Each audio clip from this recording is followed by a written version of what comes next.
Hello and welcome to For More Sport, Episode 5, the show where we talk about all things football. My name's Johnny, and as always, I'm here with my partner in crime, Chris. How are you doing, sir? Very good, mate. Very good. It's been another good week. It has been an absolutely amazing week of football. No doubt we are going to get, we're going to stick it. We're going to dig in deep. We're going to be talking about a lot of Let's do it. Don't worry, we're ready for this. But before we do this, I think we need to kind of explain ourselves a little bit to our viewers because Good. we it's one of them things where obviously, the best part of a month ago, we didn't exist. There was no formal sport. There was no nothing. It was just an idea. And I'm so grateful to you that you said, yeah, I'm on board. But let me explain it to you guys exactly what actually happened.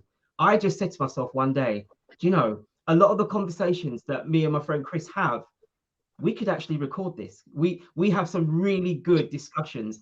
And I've seen other channels, I've seen other people talking about the same sort of thing, what we do. And I thought, if we had the time and we could put in the effort, we should have our own channel. And that's how that is how our channel came into existence. And I mean, to be honest with you, how many hours have we spent where we've just talked about football over the years? We've talked about different things when it comes to football. That dodgy, that bad result. VARs. We talked about everything. But everything. Now, I know, but now we're actually talking about it in our own show. So, guys, love it. If you like what you see, if you think that you're going to give us the time of day, please consider subscribing to the channel. I'm going to put on the screen just very, very quickly some of our other bits and bobs that we've got. As you can see, we have an Instagram channel that is also For More Sport, and we also have a Twitter handle as well, same name, For More Sport. If you are interested in keeping in contact with us, if you'd even like to maybe even join us, we have an email address. It is formoresport@gmail.com. Guys, make sure you hit that thumbs up, subscribe to the channel, join us. We're small, but we are growing. Isn't that right, Chris? That's right. Make sure, Definitely. So, as I said, we haven't been going very long. And the original conversation that I had with you was, let's just see how it goes for 5 episodes. See how it goes. Is it going to work? We don't know. Are people going to be interested in listening to us go on about football and whatnot? Who knows? But we are now doing episode 5. So how tell me about your journey. How do you see things going so far? Tell me about what your impressions are for us in the future. That kind of thing. Yeah, I think for me, it's going to be more than 5. Of that there is no doubt. We were only talking about recording our conversations. But now, like you've just shown, we've got social media kind of umbrella growing under the same name, and there's no limit to kind of where it will go. We both, when we get the opportunity with our busy lives, go to games, we meet with other friends, and so on and so forth. Look, let's take it to those places. I've been to a couple of games this season. I could have recorded, got some interview stuff going on. Why not do that? Why not do that? The world is our oyster, and to tell the truth, for those of you who have already subscribed or who are currently watching, you're in a unique situation because you're starting to see this from inception to growth. So listen, it's a journey that we're on, and we want you to come with us. I think that's the key, isn't it? Like for the early adopters to For More Sport, they are with us from the very beginning. The mistakes that we make, some of the guys. If you have got any advice for us, put it in the comment section. Make sure you let us know, how we can improve the channel. I mean, as you can see at the very bottom of the screen, there's some information there where we've got all of our handles where you can get in contact with us. We want to do our very best. We want to do our very best for you guys. We hope that you enjoy the content, and we're not going to be a billion subscribers overnight, but you're with us on the journey. So we are very grateful to you for tuning in and listening to us as we talk and as we grow. It has been a great week of football. As Yeah. it's funny, every week I say it, but it has been. There's always something that stands out, and you think, wow, that was pretty impressive. Yeah. But we are going Yeah. to go through that. Obviously, for those Right. of you who don't know, if you're new to us, we usually have a show every Wednesday and on a Sunday. And so we've on our Wednesday show, we discussed some of the things that happened, Monday to Wednesday. Mm. We didn't talk about a big game that happened on Wednesday. I don't know if I want to talk about that, but we may have to. Exactly. I am going to be led by you today, sir. I'm going to be led by you. We may have to talk about that. I don't want to, but I think we're going to have but to talk about that. But we'll start off with the very beginning of the week. Obviously, as a recap, I'm an Arsenal fan. You can see that on my shirt. Even though Chris is wearing a Barcelona shirt, he is very, very much a very loyal Liverpool fan. So on paper, we shouldn't really get on. I mean, on paper, we're a night and day. They should not, we shouldn't really be getting on. But that's the beauty of football. We have a common ground. We both love football, and we are neutral enough that we can respect each other's teams, respect the quality. It's cylindrical. Some teams are good at some point, then they're bad. At the moment, Liverpool are riding high. Liverpool, Arsenal aren't bad either, but you're judged by what you win in football. And at the moment, Liverpool are winning, and they're winning titles, and they are up there and doing amazingly well. And I love the fact that we can at least have that as a discussion. We may get a bit heated on the Wednesday game, but we will get to that. Okay. We will definitely get to that. We'll discuss some of the key points of the game, and then we'll go from there. But as a recap, I wrote down that on Monday it was a really big game. Top of the table, Man City playing Crystal Palace. It was a ball draw, but it wasn't so much just that it was a ball draw. It's what that meant for the league title. At the end of the day, City were flying high, doing really well, going off, running away with the league. Slowly but surely, they've been, clawed back. The chasing pack caught them. Liverpool now have caught them, and that game was very, very important. City needed to win. We discussed that Palace had already played them this season and had beaten them. So slightly a bit of a bogey team, we don't know, but it was along those lines.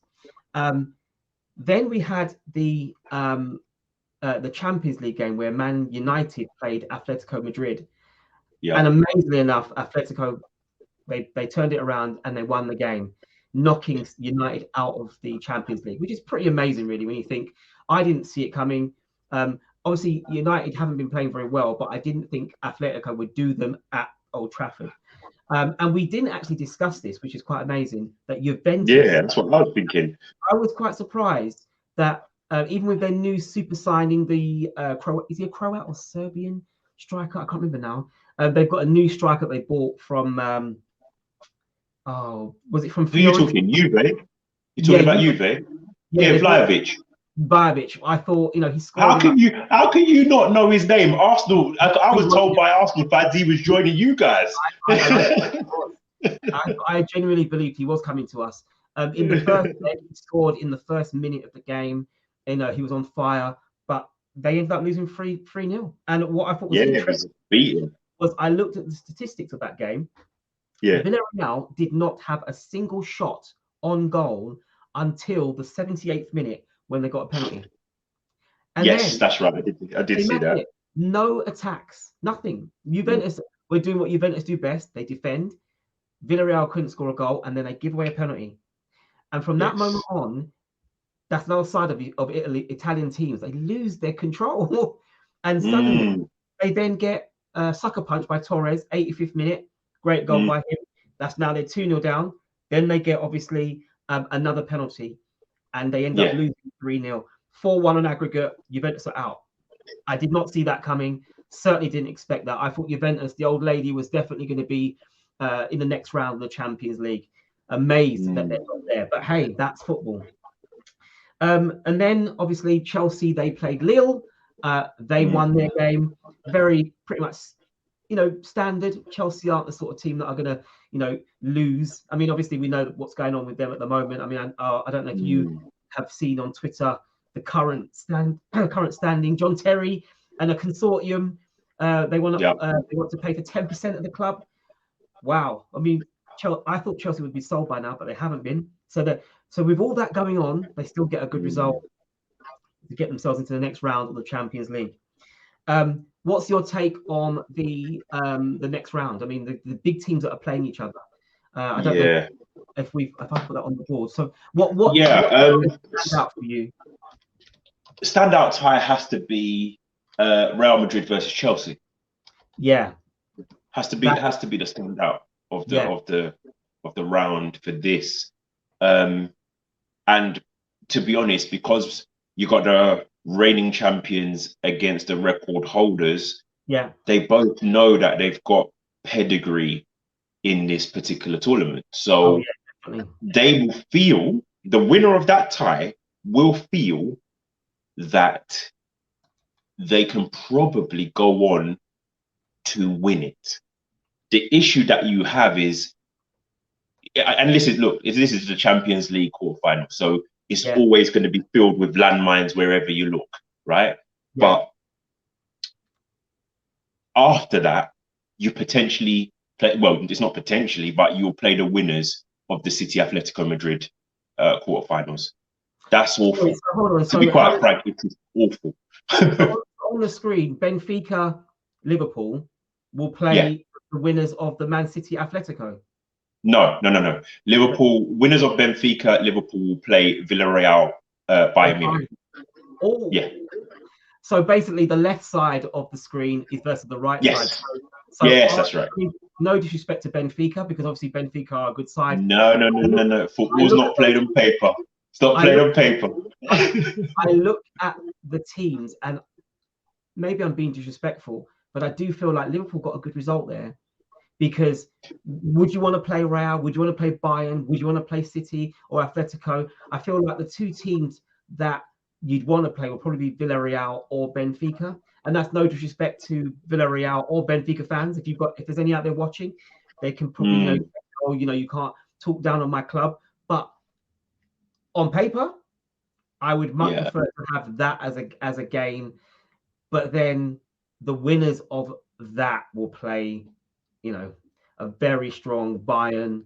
I mean, if Villarreal beat Bayern, I don't think they will, but if they do, then there'll be a major team to try and beat.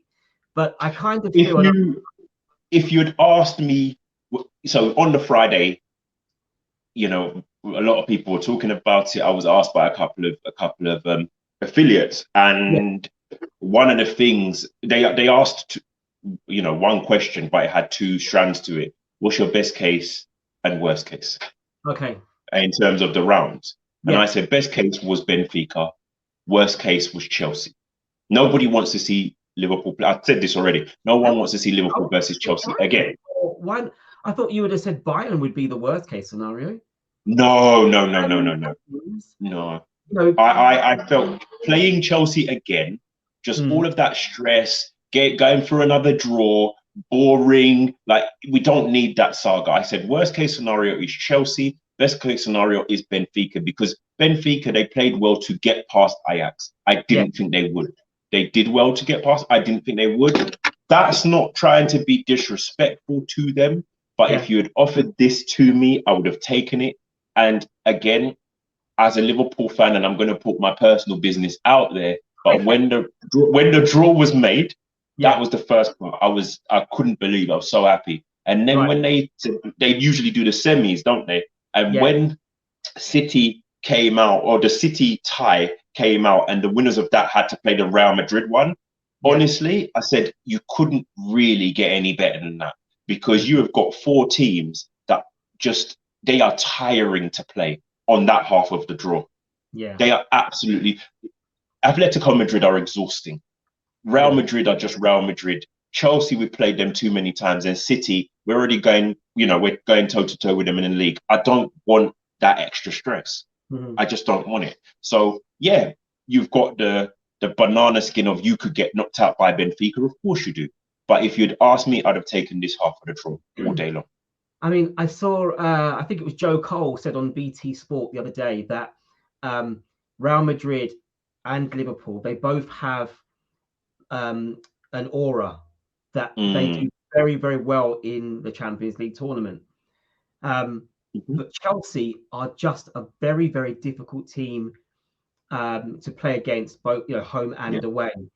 And depending on what Lukaku you get or what Havertz you get, depends on whether or not how it goes. But I do feel that we mustn't forget how strong Bayern are, and that Bayern probably are the team to beat. I don't know what the favorite. I don't know what the favorite team is at the moment for this tournament. But I would imagine City. It's City. And it's Bayern. I always feel like I don't think that if there was a banana skin of games, I would say it was that game. I don't think Atletico. It could go either way with that game. I don't know. Of all of those ties, if you said to me right now, I would say Liverpool, Bayern. Then if you go on the other side, I couldn't tell you. I actually would like if you said, well, I think Chelsea will definitely win at home, but they won't win away. I don't think they'll win at the Bernabeu. And then you think, well, then will City beat Atletico at home? And I thought, well, I don't think. I think they'll. I don't know. I just feel like Atletico are the sort of team that probably could do it. And if that was one of the worst draws that City could have got, in my opinion. Yeah, it's a very, very strange team. And it's funny. I think to myself, if City don't do it, could Guardiola be in the same boat as Pochettino at PSG? No. I think that's a totally different conversation. The owners of City want Champions League as much as Paris Saint-Germain do. But you can see that the Champions League is a different beast, right?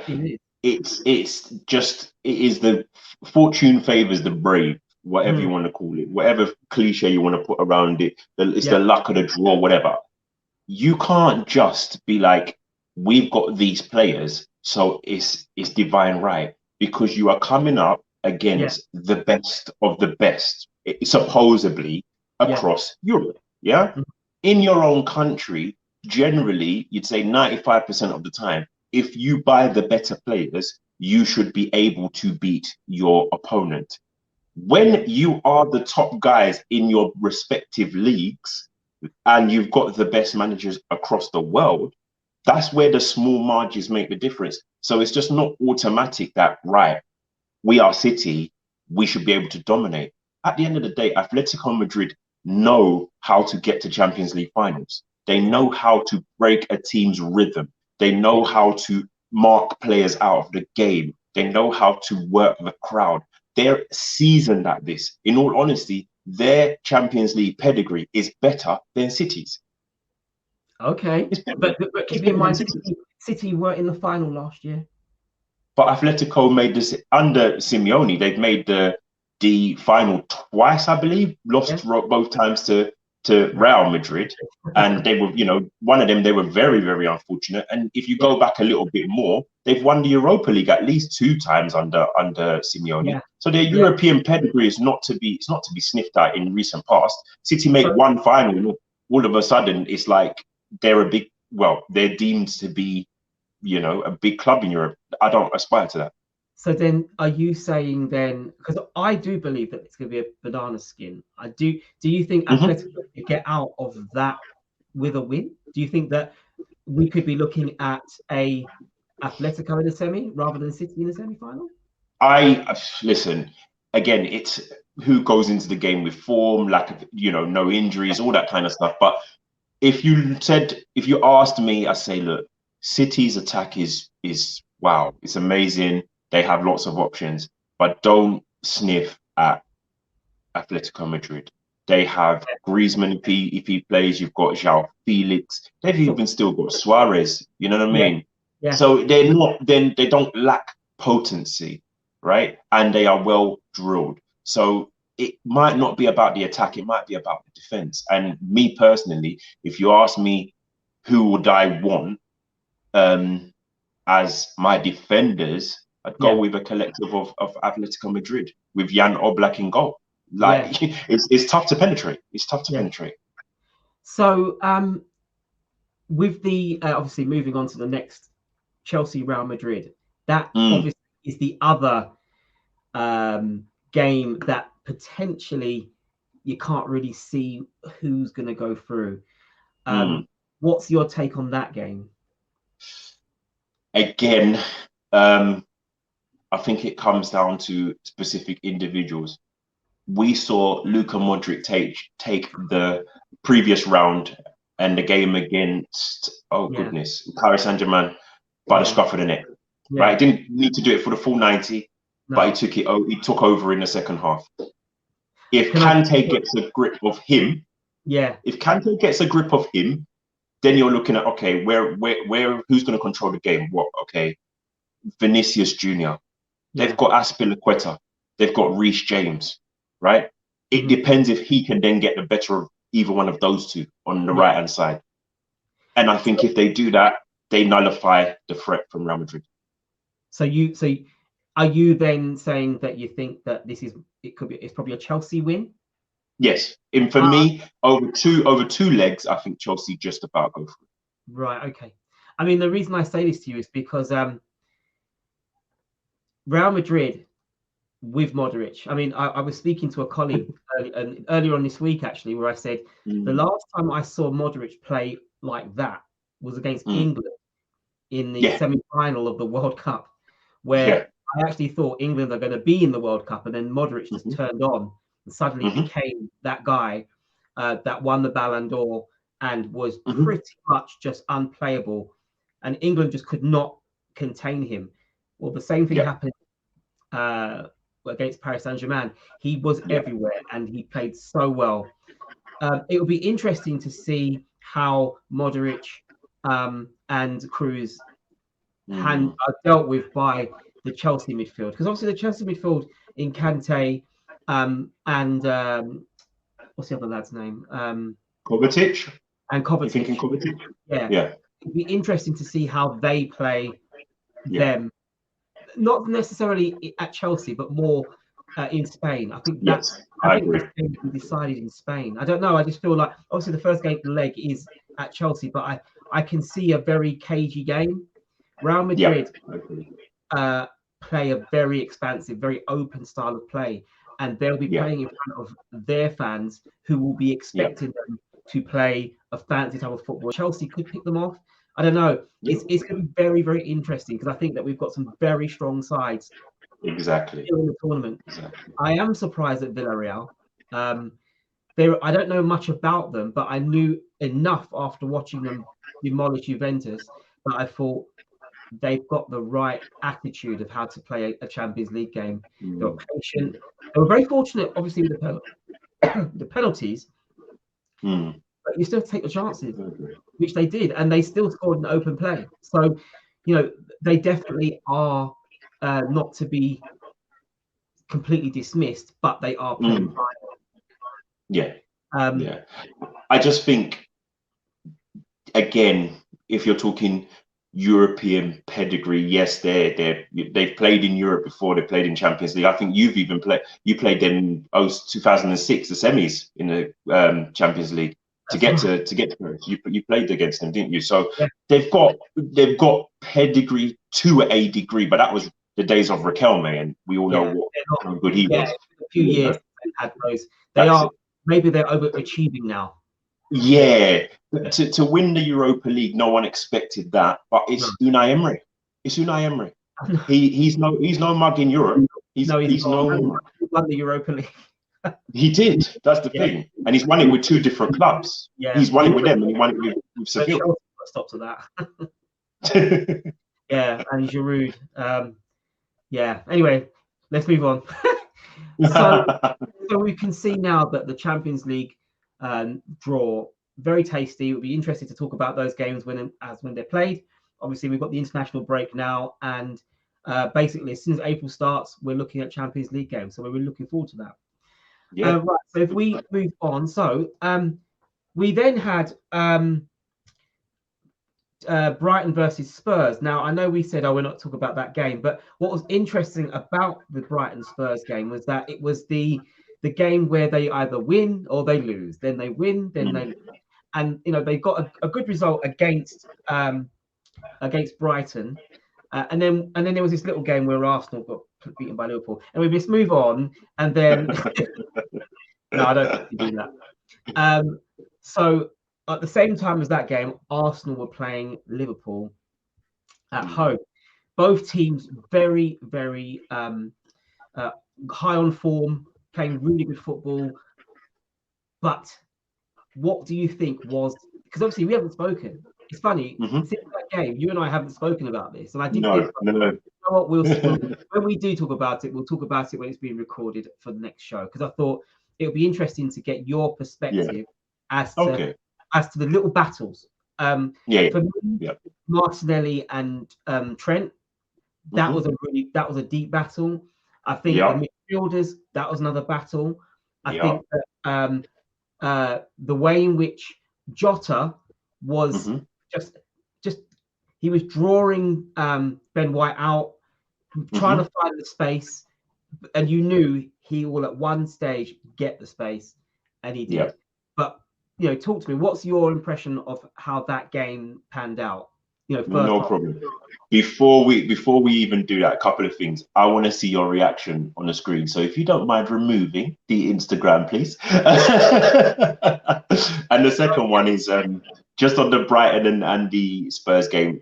Harry Kane just doing what Harry Kane does. I think they just said he broke a record for away goals in Premier League history. He's got the most.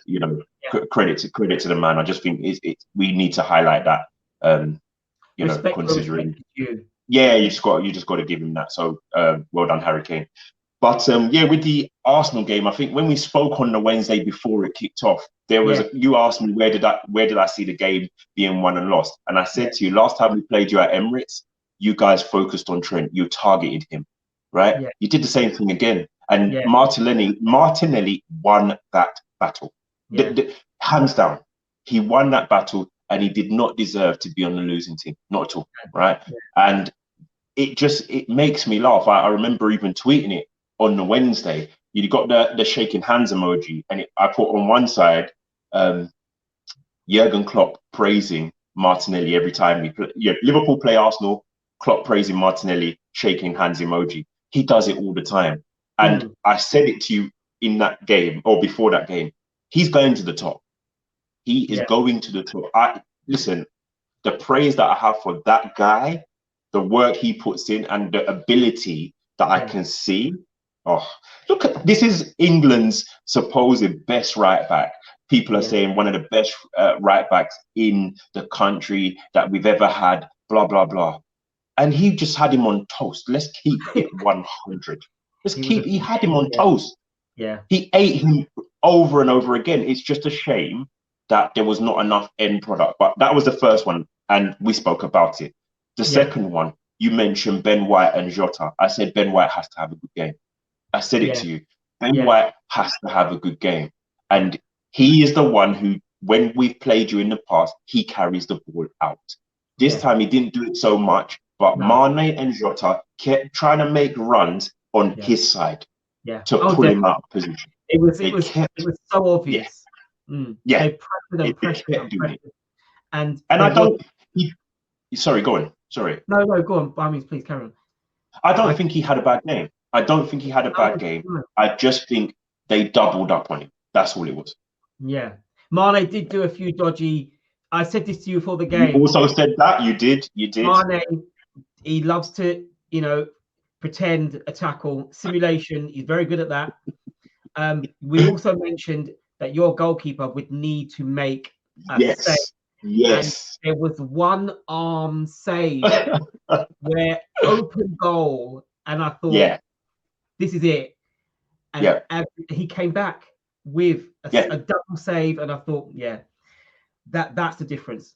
To me, Odegaard did. I'm sorry, we got to speak on this. He has to score. I know. He has to score. People were trying to say, I read some things, people were saying Laka, if he had confidence, it's got nothing to do with Laka.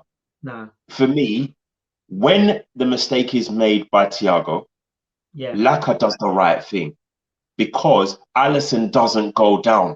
No. Allison stands. Yeah. So where they're so close, if Laka takes a shot, he will miss 110%. So he's not decided to take a shot and be greedy. He's look, who's the nearest man? Yeah. He plays it to Odegaard.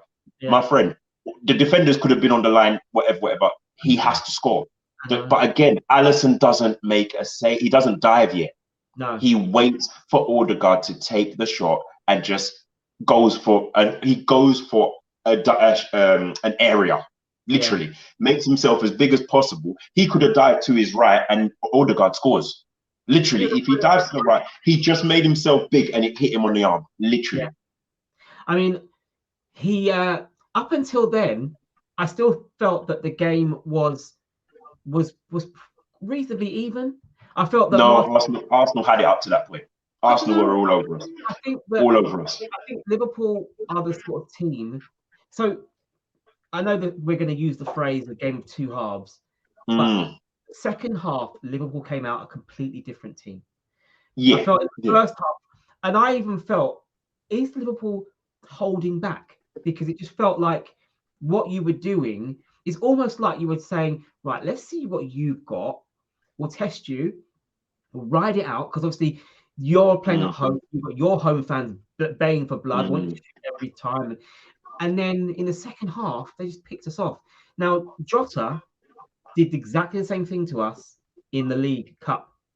Didn't he? He was the exact same thing. It's part of the reason why he's becoming a bit of a nemesis. I mean, Firmino, what do you say about someone like not for me? Who was it? Firmino that scored the second goal. Yes. Yeah. I saw the stats that he has scored more goals against Arsenal than any other Premier League team. The guy just knows how to score against us. Yeah. You know, he loves no look shot. You know, he's very much a kind of I'm gonna score with style. Jota's goal though just fooled our goalkeeper because even his body was I'm gonna shoot across you, and then he went near side, and it tripped. You know, these are second reactions. In that split second, the body language, he's going to try and shoot across me. In the end, he just switches it on his near side. Goalkeeper has no chance to get down low and quick enough. 1-0. Now we're chasing. Now we're struggling. Now Liverpool smelling blood. Now they pick us off. That to me is how that game panned out. I don't know. And remember, when we spoke about it, I said it was dependent on whose midfield got hold of the other team's talisman. I said, if we don't get hold of Odegaard, he could run the game. First half, to a degree, he wasn't as influential as the Watford game, but he was doing his thing. Thiago was not in the game. In fact, Thiago was the one who gave the pass to Lacazette. But if you notice, who threaded that ball through to Jota? It was Thiago. And he had time on the ball. And that's my point. I feel that Arsenal are not being given enough credit for what they did in the first half. But like you also said, it's Liverpool. Because you guys pressed and pressed and pressed and pressed, we couldn't get into the game. After the first 2 minutes where we had, I think Verge had a header that Ramsdale saved. After that, there is no chances that we as a team made. Because you pressed us, you made us feel uncomfortable, right? But then we got in at 0-0. After that, teams who have played us like this and decided, well, we don't know how to play Liverpool. If we soak up all the pressure, they'll kill us with passes. If we go onto them, do you have the required levels of fitness to keep the press going for the whole 90? And the split second that you guys didn't press Thiago, he plays the ball in, and it's an unfortunate error, and then we score. Yeah, literally. And keeping in mind that this is a Liverpool side that didn't even have Salah starting. This was obviously it was a really Mane was relentless. I mean, he's always been that way. He was relentless. He was on the left. He was on the right. He was running. He was getting fouls. He was fouled. He was just a thorn in our side, and he's always been like that. That's his style of play, and that's why he's so influential at Liverpool. There were bits where, I mean, there was a bit where Martinelli had the ball and then he was spinning around and he sucks in Henderson and gets around him, and and then was able to keep the ball. And I was thinking, he's a little bit like a headless chicken at times, and once his end product is refined. I don't get wrong, he's got some great goals. I mean, but that he's got pace, and he's one of those players that will only get better. He's got a Brazilian call up now, which he got called. I didn't know that. Okay. Brazilian team. So his skill is now being recognized at international, and that to me says, it's not Brazil. You have to be exceptional to get into the Brazil team. Of course you do. Of course you do. Made it, and I feel like, do you know what? Well done to him for what he's done. He's really, really proved himself, but still ended up on the losing side. And I did say this to you on Wednesday. I said that we will play this type of football, but I still don't see us winning because, and I used the term dark arts. That wasn't what I meant. What I meant was, I remember. Liverpool know how to win games, and sometimes you win ugly, sometimes you win nice, sometimes you win, with a bit of spice. This was a game where Liverpool they were patient. They were more patient than us. And I know that Arteta is telling his guys, telling those lads, look at Liverpool, look what they've done, look what they've achieved. That's where we want to be. We currently, Arsenal are 4th in the league. Yes. We have not taken many points off any of the top 3, but we've taken points off of everybody else. Yeah. I look at it as there is 3 teams that are very good in the league right now: Man City, Liverpool, and Chelsea. And then you have other teams that are sometimes good, sometimes not so good. And I see Arsenal as an emerging team. I think that at the beginning of the season, obviously we brought it up many times that we hadn't won any points, we hadn't scored any goals, and we were struggling. We had a lot of political things going on with Aubameyang, and there was lots of things going on that was distracting us. Once we've got rid of Aubameyang, and obviously he's doing really well at Barcelona now, but once we've got rid of him and Arteta won back the dressing room, he basically gave the captaincy to Lacazette and said, Lacazette, I know you're not going to score me lots of goals, and by rights, they're not even tall enough to do what you do. But he holds the ball like a Shearer. He's so good at holding the ball and laying it up to the Odegaards, to the Saka. He's doing that kind of play. I'd like to see him score more goals. And picture it this way: if Lacazette scored more goals, we would be challenging. But he's not that kind of guy, unfortunately. I don't know why. I mean, it's just not that. He isn't a Shearer. He's not a Kane. But we have to work to our strengths. I said to you on Wednesday, I didn't see us winning the game. And you probably think to yourself, oh, you need to have more faith. And I said, it's not about having a lack of faith. It's about understanding my team and knowing where we are in our journey and where Liverpool are in their journey. Liverpool have proved it, been there, done it, know how to win. We're still learning to. We're still celebrating an away win at Aston Villa. As we've been reminded of Ashley Young today. But I think when I look at it, it mirrors a lot of when Klopp came in. I still feel that you have a better base, right? Because Arteta has won a trophy, right? FA Cup, yeah. But I look at the base and I look at the journeys, and I'm saying when Klopp came in the first year, he didn't make Europe. He got to the final of the Europa League. We lost, so we didn't get Champions League, and we came 7th, right? I look at Arsenal now, and I'm saying this is Klopp's first year with no European football, and we scraped 4th. And from that moment onwards, we've gone from strength to strength. The year after Champions League final, and so on and so forth. This is Arsenal's moment, in my view. Get it right, get into the top 4. You're flying because you've got money, but now you'll have the draw. You have the appeal that you're not just in Europe, you're at the top table. You're Arsenal. This is a team that's been to the final. We had Thierry Henry, we had Patrick Vieira, we had all these players, and you can now start to use that to draw people to come in. You don't have to shop in the middle. You can maybe get one player who then brings others in, because look, there's no team that gets world-class players in every position unless you're Chelsea or City, and maybe United. But You can't. So Yeah, go on. Arsenal, unfortunately, have been a team that have, over the years, balanced the books by selling key players. This is it. Yeah, I agree with that. I think that we have historically got rid. I mean, obviously, Man City took a lot of our players a few years ago to get them to the next level. Yeah. I'm hoping that our players that we have right now love the club enough that they want to stay. I mean, people like Xhaka. I said to you before that he plays much better for Switzerland than he ever did for Arsenal. Yeah. The one thing in his play at the moment is he's not getting reds. He's not getting sent off. And I was listening to a podcast yesterday where they were saying the reason why Xhaka is now being able to play the way he does is because Partey is now taking on what Xhaka could never do. Play to your strength. Right. Xhaka is not that guy, but he now is with someone.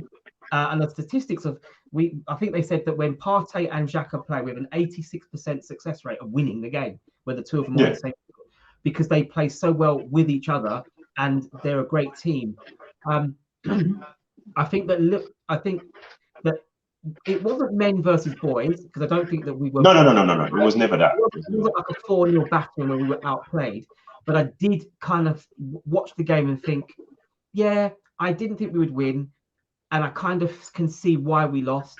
I think that the Arsenal fans will be disappointed that we lost. But actually, every game when we lose, we learn. And we had already had our eyes on a difficult away game against Aston Villa that we'll talk about in a minute. And it was almost a case of, do you know what? They are the top three. They're running away with the league. If we can get points, that's great. If not, we still need to make sure that we get the points on the board so that we can secure fourth spot. I would then also balance that, because obviously there were Liverpool fans and Arsenal fans out there who definitely saw this game differently. There were Arsenal fans who said, right, this will tell me where we are, because remember, we're on I think it was a 10-game unbeaten streak. You'd won the previous 5. You hadn't conceded that many goals. Yeah. I said to you myself, I was nervous, because as much as I wanted to win, I also was like, Arsenal's momentum is so impressive.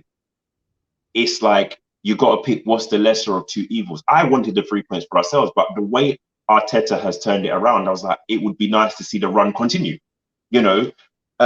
Just for the fact that Arsenal, in my view, are one of the originals. From time I was watching football in the Premiership, they are Champions League elite. So every year they're not in it, it just annoys me, because we're getting people. Bro, it's annoying, because ultimately people with money have bullied themselves their way in. And listen, that's another conversation, because people who support the Burnleys and the other teams will say, well, hold on, you guys have always done that to us, so what's the difference? But that's a different pod. We'll do that another day.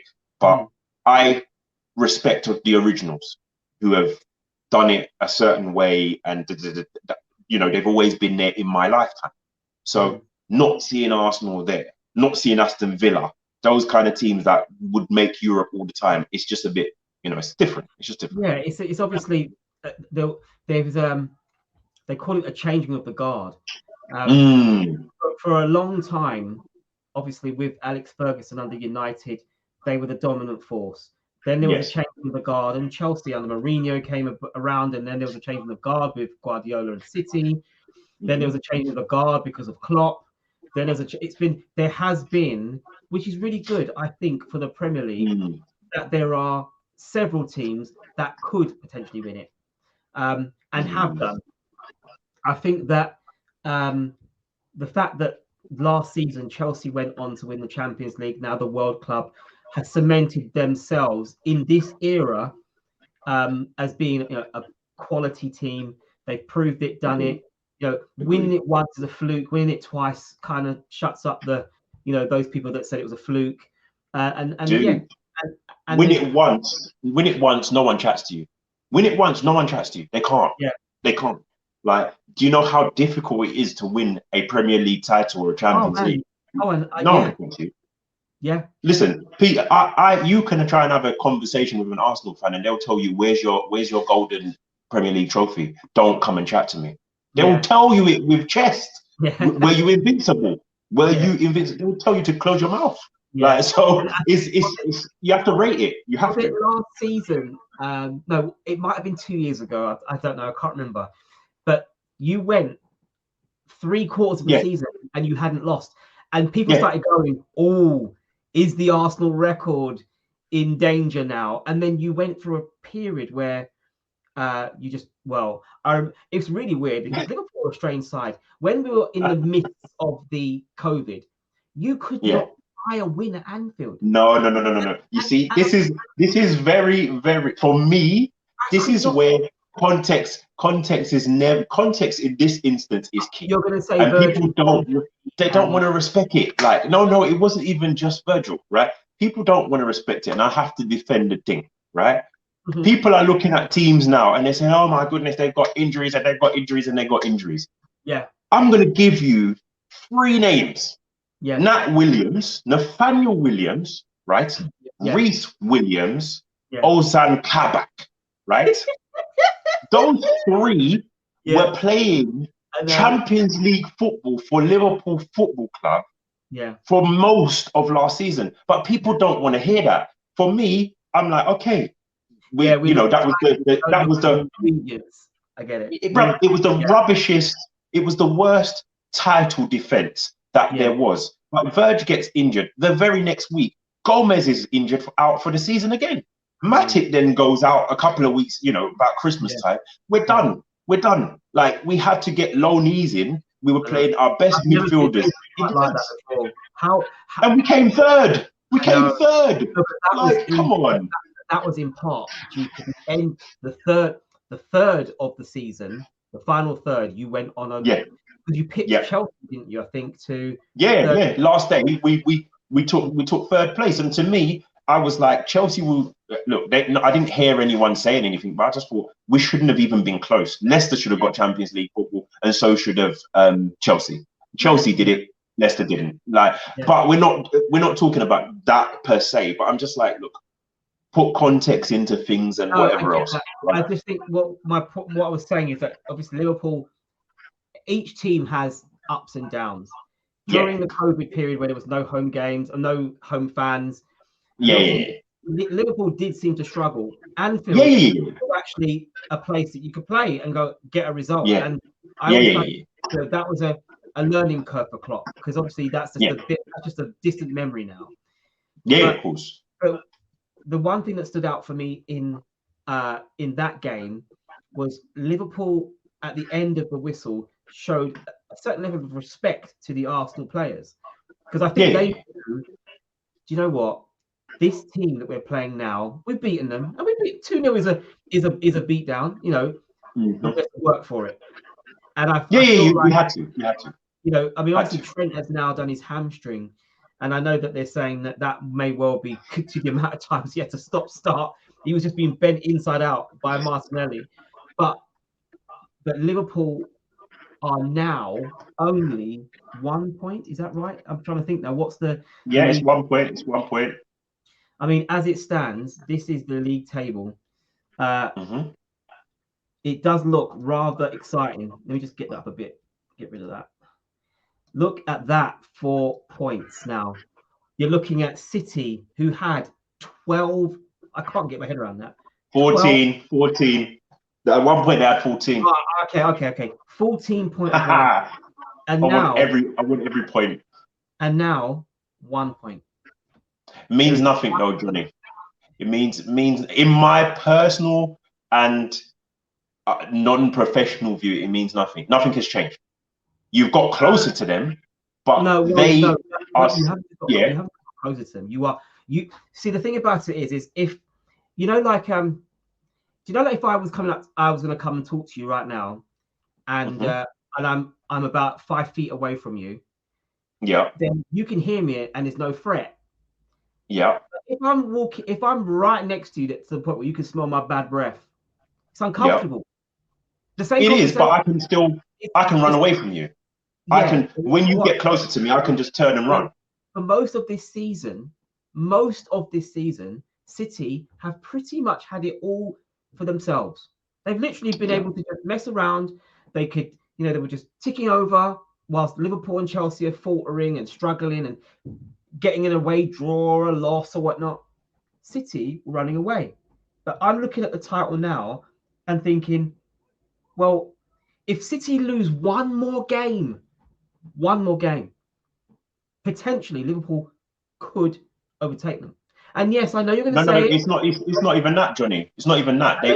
Liverpool play City at the Etihad. yes, So at the end of the day, I'm not saying that's the game. that's I'm what I not mean. saying, I but don't they, think yeah, that as you see, you've got to go to the Etihad to win. I get that, but I think that there is still many games left to play where City could drop points. I mean, you could drop points as well, but of I feel course, like you have been chasing this whole season.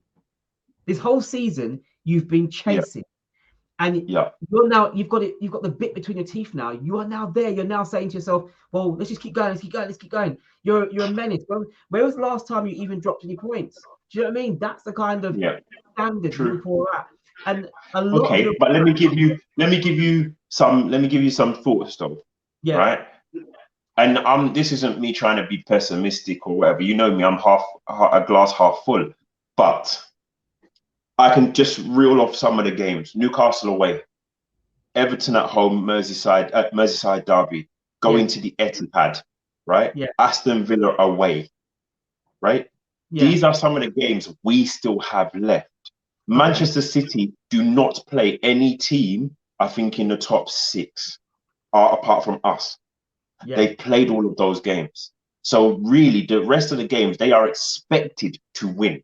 Whereas Can I, for us, can United have to sorry, come to us. Spurs Chris, have to come to us. Man City currently are they've just won their FA Cup match against FA Southampton. Cup game, yeah? So Okay. they're still in the FA Cup. They are still Yeah. in the Champions League. They Yeah. have got a lot of, like you, they've got a Yeah. lot of games to play. And they're going to have to make a decision at what games do they rest players, like you as well. So Yeah. though they don't play the top end of the table, they play the relegation standard of the table, which means they're playing teams fighting for their Premiership lives. That's Mm-hmm. not going to be easy. So though you say, oh, you've got a harder run. I mean, I'm not going to say that Arsenal are guaranteed to get top four. I don't necessarily agree that they will, because I think that Arsenal have got a humdinger of games left to play. They've got some nasty games still to play. We know, Yeah. Yeah. we've still got to play the North London derby, for crying out loud. That in Yeah. itself is going to be a very difficult game, because I'm hoping that we play Chelsea when we play Tottenham when they lose, because it's going to Mm-hmm. be easy. But what I'm saying is that the fact that you've got a lot of games still to play, Mm. you're going to disagree with me. I Yeah. think advantage has gone to Anfield now. Nah. I think Nah. advantage Anfield. I know you City have been up there all season. They've just been Yeah. chilling, Yeah. unmolested. They've had no pressure, none. Man said unmolested, Oh my goodness. There's been no teams nibbling at their ankles. There's Oh. been no nothing. They've just been sitting there going, yeah, we're going to win the league. They've been able to play the likes of Grealish, and sit Mahrez on the bench and put on their, whoever they want. They've even been able to sell players to Real Madrid and get rid of the players to Barcelona. They've been chilling. And now they're looking and saying, wow, 1 point. We've got an international break. Let's hope none of our players come back injured. And when they come back, then you've got the battle. And I think that this is one of the, I love it. I love the fact that Liverpool have actually been able to claw it back. I just love it. Yeah, but For the Premiership, as a Liverpool fan, it's nice to claw it back, but you don't want to claw it back to then throw it away. And that game at the Etihad, all the teams, me personally, all the teams we have to play would we have so many rivalries in there. Yeah. Right? Everton, Manchester United, like they would just love to just come set up a store, because it's not a case of do not lose. If you don't get 100%, you probably won't win. This is the issue. You probably have to win all of those games. And those teams, they'd happily take a point and laugh in your face. That's the difference. Oh, yeah, definitely. So that's what it is for me. So the good thing is that the Premier League, it's still alive and kicking. It's not like, it's not like the German leagues where there's only one team that generally wins it, or at the moment in La Liga where it looks like there's only one team that could generally win it. Yeah, today, don't forget to plug it. Wrong side. Don't forget to plug it. So we have. So just very quickly, today we're recording just before El Clasico. Come on. One of the biggest games. Well, the biggest game in Spanish football, Real Madrid versus Barcelona. My team is Real Madrid. His team is Barcelona. I'm going to go with a Real Madrid win. You're going to obviously go with Barcelona. I think Barcelona have done really well. I think that they've turned it around, but I think that Real Madrid will probably win the game, and I'm hoping they do anyway. But we will discuss this on Wednesday when we have our next show. Yeah, definitely. So, and don't forget that it's the Roma derby, the Rome derby as well today. Yeah. So, sorry. The Rome derby as well today. Exactly. So you've got the Roma versus Lazio. Lazio. Yeah. I was thinking, who's it? Lazio versus Roma. That's a big game. I'm looking forward to seeing the results of that. So we'll have to talk about that on Wednesday because we've Tottenham West Ham London derby as well. Yeah, currently 1-0 to Tottenham. No. Yes, own goal by Puma. Oh no. Okay. Yeah. Oh, no. I mean, it's funny. While we were talking, I was looking at the league position. I was thinking Tottenham are now only 3 points behind us. I need a draw in that game. So West Ham, pull your finger out. Anyway, we'll carry on. So we talked a lot about that because that was a big game. That was arguably the big game of the midweek, was the Liverpool Arsenal game where Liverpool ended up winners. A big shout out to Everton, who a big shout out to who? To Everton. To who? Oh, what? Everton. And I'm going to tell you why. Because under Lampard, they have been struggling. They've really struggled. And they managed to get a very much a last-minute goal against Newcastle. Ex-Arsenal player scores the goal. And that's why. Former Arsenal player, I forgot.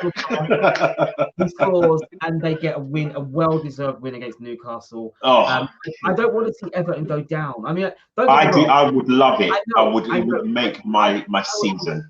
Trust me, nothing would give me more pleasure than to see Tottenham. Oh, by the way, episode 3, I said that we were playing Tottenham, and I said Plough Lane. Yeah, I noticed.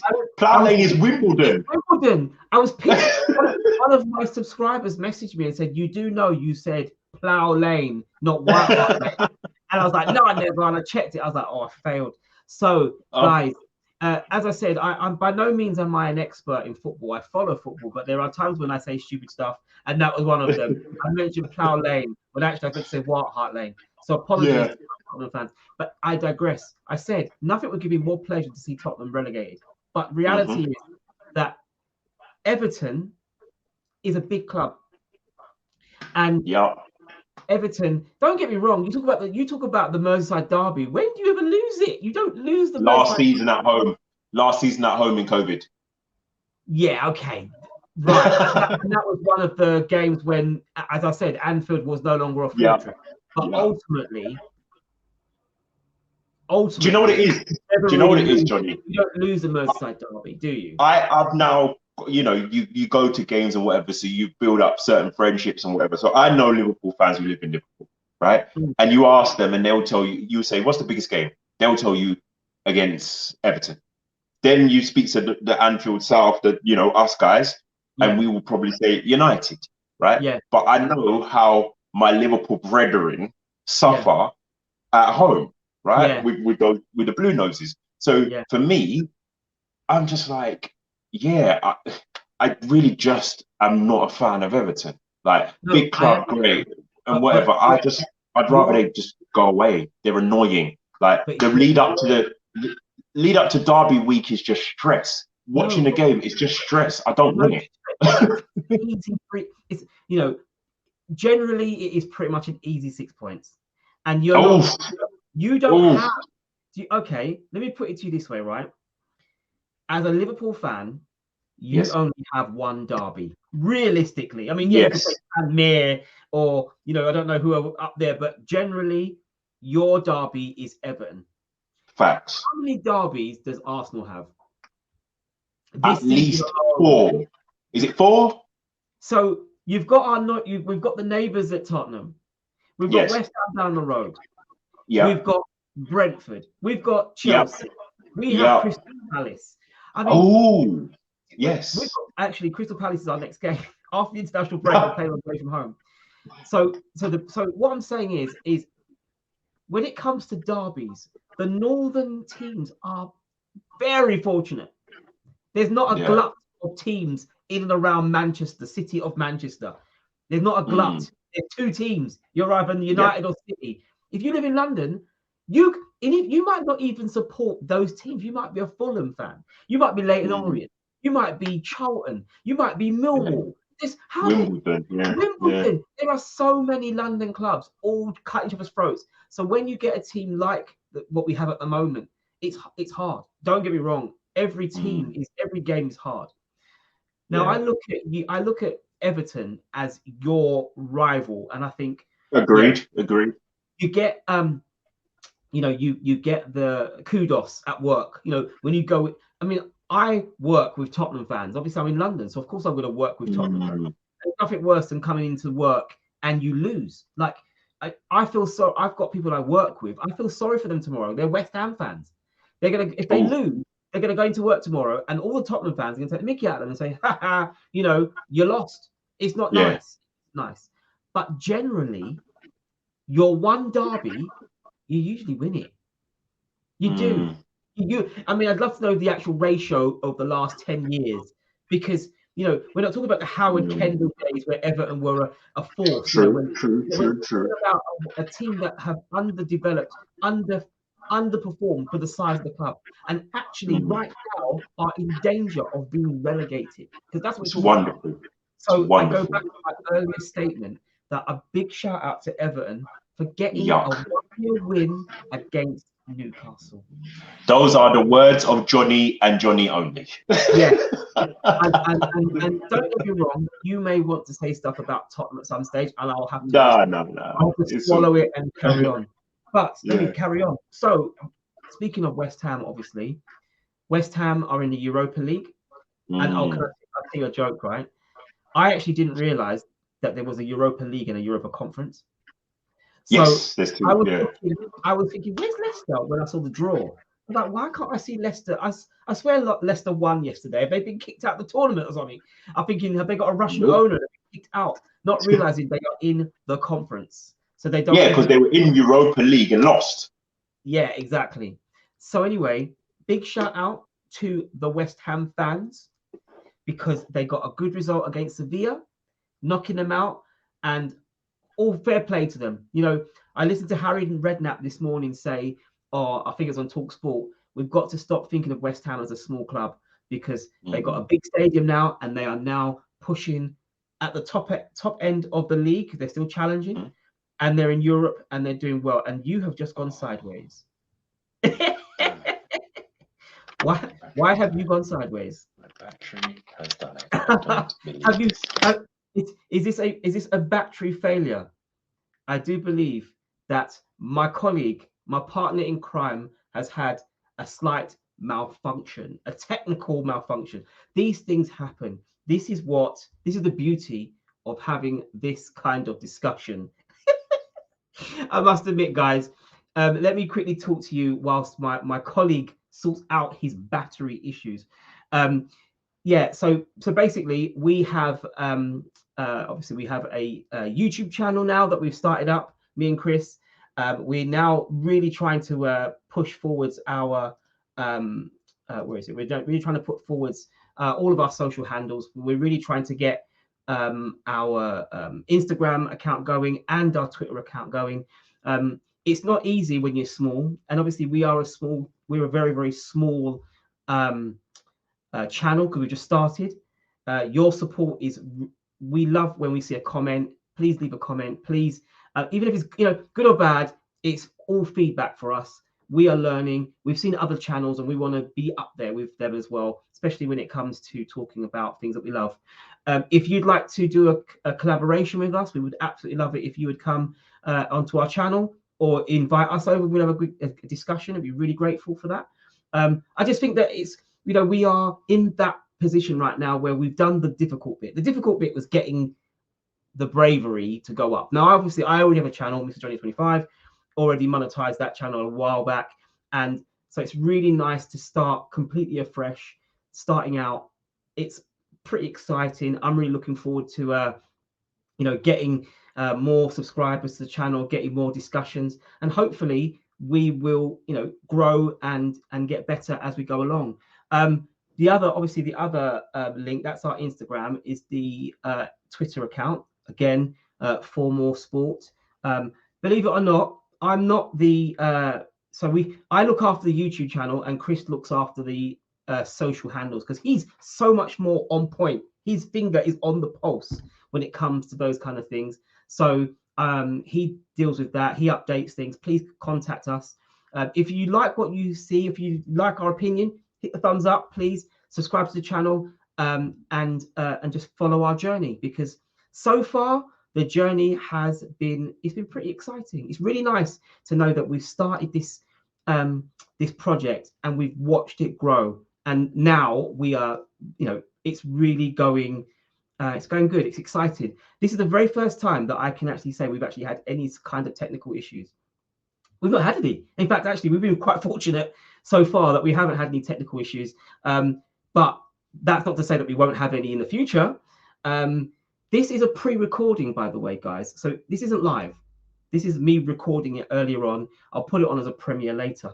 The reason for that, I've been having a few issues with my internet, and basically my internet isn't the fastest. We've just moved house. No doubt you may have seen it on Mrs. Morrison, my wife's channel, where we were talking, where she's probably discussed our moving and this, that, and the other. One of the biggest problems we've had was the internet. We've not been able to get a strong enough connection to be able to go live. But our next show, I hope, which will be Wednesday, we will go live. It will be a live show, and I'm really hoping that you guys can tune in, listen to us, come in, get involved. Comments, all those kind of things. We love it. It's a really, really good thing when we can get all of that connection. We will get more close to you guys. You'll know a little bit more about us. As I said, I've already got a channel, Mr. Johnny 25. That's been running now for a couple of years. I really enjoy that. But now this is a new channel for more sport with my boy Chris. Me and him, we'll be doing it together. Episode 5, which is amazing. I can't believe that we've done 5 episodes. We're still going. I'm hoping that he can get his technical issues. These things happen. Life happens, especially when you're doing recording. Things like this can happen. So hopefully you guys will like what you see and come and join us, because I really do want you guys to, basically be part of the journey. So as I said, that is our Instagram. And this is, that's our Instagram. Get it right, Johnny. That's our Instagram. We're slowly but surely getting there. We've got 15 followers. I feel quite excited about that. 15 followers on our Instagram. And at the moment, well, we've got 2 followers on our Twitter. But guess what? We're getting there. We're growing. It's going to happen. Give it time.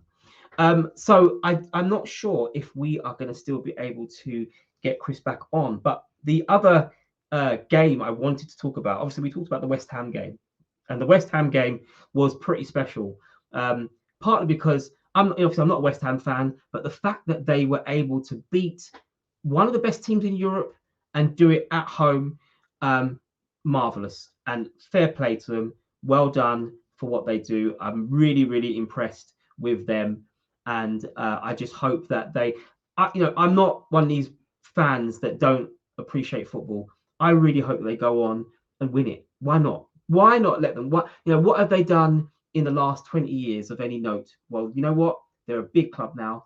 They need to, all the investment, the fact that Moyes has really turned that team around. I'm very, very proud of what he's done.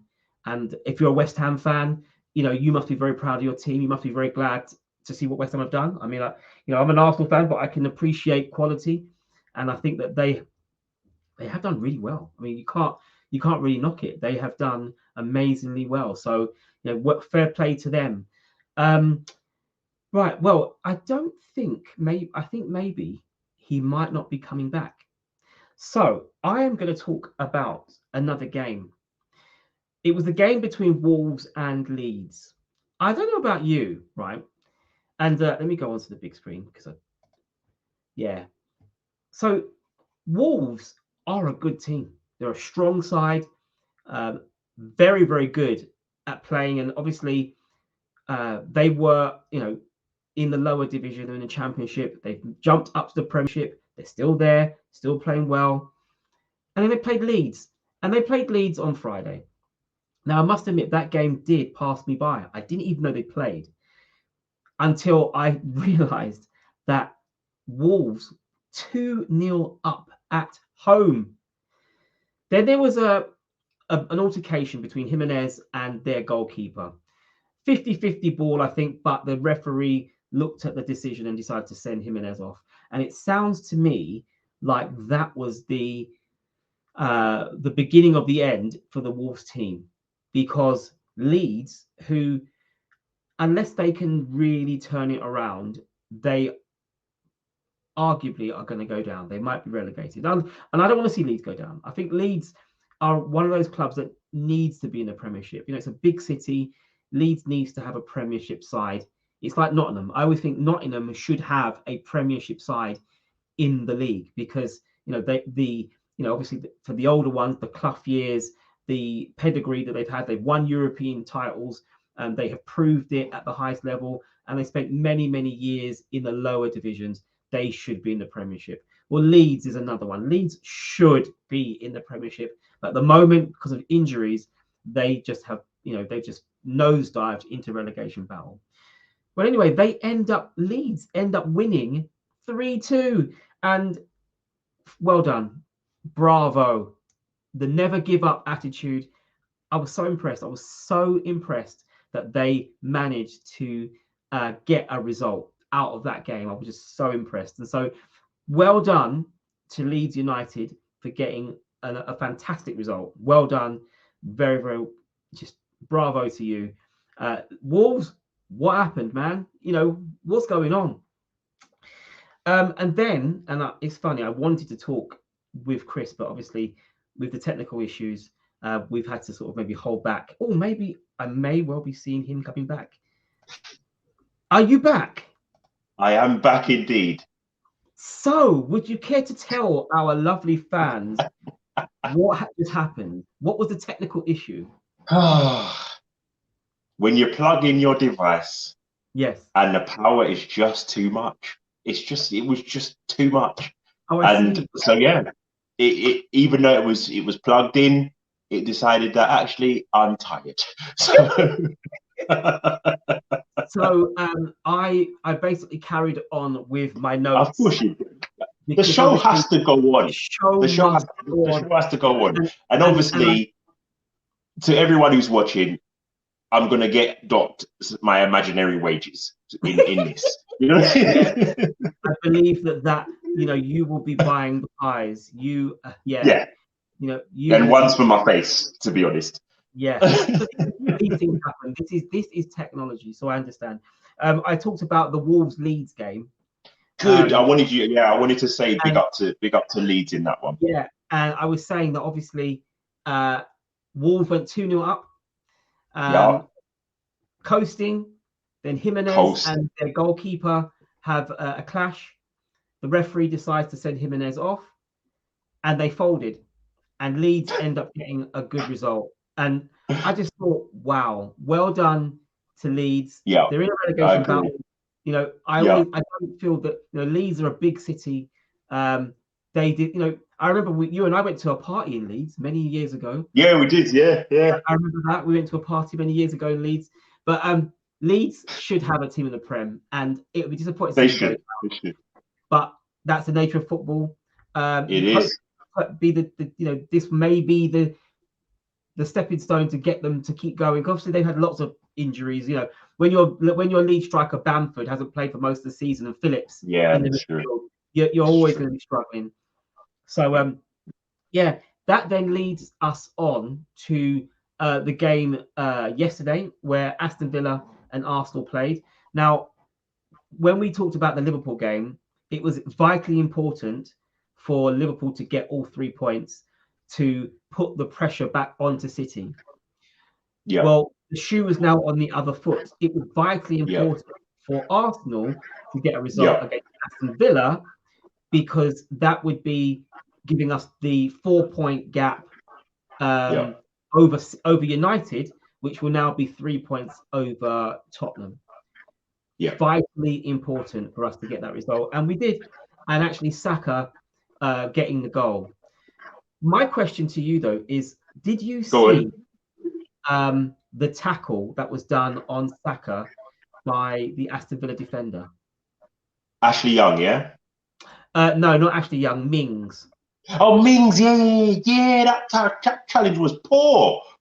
I thought that was so poor. And how? I don't know how. I thought he went in with excessive force. However, he wins the ball, and it's the follow through that takes Saka. To be fair, yeah, but it was a poor challenge. Was that tackle only a yellow, or should it have been given more? We've seen them given. We've seen them given. If you'd got a red, to be honest, I don't think it would have been we wouldn't have been surprised. To be honest, we wouldn't have been surprised. He could have. Yeah. So basically, that goal, and I mean, don't get me wrong. The second half, Arsenal tired. I mean, they used a lot of their energy against Liverpool. In the second half, it was all Aston Villa. In the last 10 minutes, it was all Aston Villa. And we managed to irk out a result. Now, my question is this: after the game, Ashley Young was interviewed, and whether it's a bit of saltiness, I don't know. I would say it's a bit. He said that Arsenal players celebrated as if they'd won the cup. What's your take on the way Arsenal celebrated that game, and can you understand why they celebrated the way they did? Okay, I see it a couple of ways here, and I'm going to be straight up on a real. I don't have any sympathy for Ashley Young. I don't really, and I'm not coming to Arsenal's defense here either. At the end of the day, you do what you want. Because as a Liverpool fan, I remember when in Klopp's first half season, we played West Brom at home, got a 2-2 draw in the last minute, and we went in front of the car, linked hands and did this, and people were like, look at your life. Look at how far you've fallen. You're celebrating a draw at home to West Brom, right? Yeah. But at the end of the day, it's the small things. I saw the celebrations more around, this is Arsenal, by the way. I saw it more to do with Bert Leno. He made a last-minute save, and everybody converged on him to the confidence. It's like you haven't played for so long, but you've stayed professional. Big up, massive 3 points. It's taken us away from our rivals. Why can't you celebrate that? Obviously, I think if you are in a City's position where you win games all the time, you'll be like, let's a few handshakes, let's move on to the next. But Arsenal knew that was a pivotal and a massive result. So I don't see why, when you've done something that you deem to be taking you on your long-term journey, that you don't celebrate those wins. Yeah. What's your take? What's your take? I look at it like this, right? I'm going to quickly show you this again. When I look at that score, Tottenham have just scored again. Okay, so it's 2-0 to Tottenham. No, it's 2-1, bro. It's 2-1. 2-1. Oh, okay. So it's okay, right. 2-1. Well, look at it this way. Before the game, we always had games in hand, and we had a few games in hand on the likes of Manchester United, West Ham, right? I looked at it as we needed to get points against Liverpool, but if we can't get points against Liverpool, we definitely need to get points against Aston Villa because we're coming up to the international break. And I think that Arteta and all of the players are saying we need to have breathing space so that if anything happens, injuries or whatnot, when we play Crystal Palace away from home on our return, that we've got a little bit of space there to go with. We played Aston Villa. Now, Aston Villa beat us home and away last season. Right. Now, that's another thing. When you play a team that outplay you, and they did last season, they outplayed us. They made us look stupid. The fact that our guys were celebrated, partly for Leno, but I do think they're looking and saying, well, look at the league now. Tottenham have played a game more than us, and even though they are currently winning against West Ham, they are still 3 points behind us. If we lose our next game, there'll still be 3 points. We've got like a life. You know, there's like a little spin. And I think but there's the other side of the coin, though, Johnny. Sorry to cut you. You got to play them in the same way. Yeah, you just got to play them. So for them, as long as they stay within touching distance, they know that it then becomes that game because you still got to play United and you've still got to play Chelsea. So for them, nothing's changed. So for our game in hand is against Palace. Right. Doesn't mean you're going to win. Doesn't mean we're going to win. At home, you drew. I think you drew 2-2. We're playing away, and obviously Vieira. There's a lot. Yeah, exactly. It's not, and obviously, it's going to be a really tricky couple of weeks. International break. I think so. But I just think that we've got to the stage now where you're not allowed to celebrate that you win a game that was difficult. I think that Ashley Young's an idiot for saying, "Oh, you know, that they won the FA Cup." I think, come on, mate. They have played... He's just a bit. He's ex-United, right? He's ex-United, and the games that maybe you weren't their rivals per se when he was there, but look, you want to beat Arsenal, you want to beat Arsenal when you play for Man United. So I think you get a bit. Listen, there's players out there, there's people out there, and they move salty. I always find that it's not digging anybody out, but I think when the likes of Graham Souness is on, he's always digging out certain teams. He's always digging out certain teams, certain players. He doesn't like Arsenal. Like he digs out certain because he played for Liverpool, and Rio Ferdinand does it to Liverpool because he played for Man United. I just think Ashley Young was probably a little bit salty because you know what, they did beat us at home. We had our first shot on target in the 96th minute. It's cool. Like you had a bad day at the office. Just don't be salty. Look at your own performance. Yeah. So basically, wrapping up this show, we could not have it without discussing the historic game, and it is historic game between Nottingham Forest and Liverpool. Oof. Now, the history of that game, I didn't realise just how far it goes back. The animosity between the Brian Clough Nottingham Forest that was in the Championship one season. The following season, they win the Division 1. The following season, Liverpool win the Championship. Then Nottingham win the the equivalent of Champions League. A lot of history between those two clubs. Then obviously was it the stadium? There was a disaster in the stadium. We were playing them in the FA Cup semis, and the Hillsborough disaster. The Hillsborough disaster. There's a lot of history between these two teams. My question is, will Klopp rest players, or do you think he'll go full strength? Has he named the players yet? He literally has just come through. I'm just going to have a look. Let's have a look at that. I mean, it seems like it's a strong lineup but I can't. Let me see if I can find it. Yeah, you might be able to get it quicker. I know the lineup is out, and really? The lineup is out, and from what I'm getting notifications left, right, and center. Yeah, and I saw one that come up, and it just said strong lineup. So okay. So I guess we'll have to see. I'll be able to pull it up if you just give me a sec. Yeah, I'm just looking if I can find it, but But either way, I played? take nothing for granted in football. That's all I'm saying. No. Take nothing for granted. I listen. I support Liverpool, but I love football. I'll always try to be a realist with whatever I say and how I see football. And for me, it's a case of just football's played on. It's played on the pitch. It's not played on paper. So you just do your best. You just do your best to win. You do your best to win. From what I can see, Liverpool are without Trent Alexander-Arnold with his hamstring and Salah with his foot. Salah's not Salah. I think if I haven't seen the lineup myself. Still looking, but I don't think that Mane will play. If Salah's not playing, here we go. So I've got it. Alisson in goal, Gomez, Konate, Van Dijk, Tsimikas as the back four. Yeah. The Greek left back. Midfield of Fabinho, Keita, and Alex Oxlade-Chamberlain, and a front three of Elliott, Jota, and Firmino.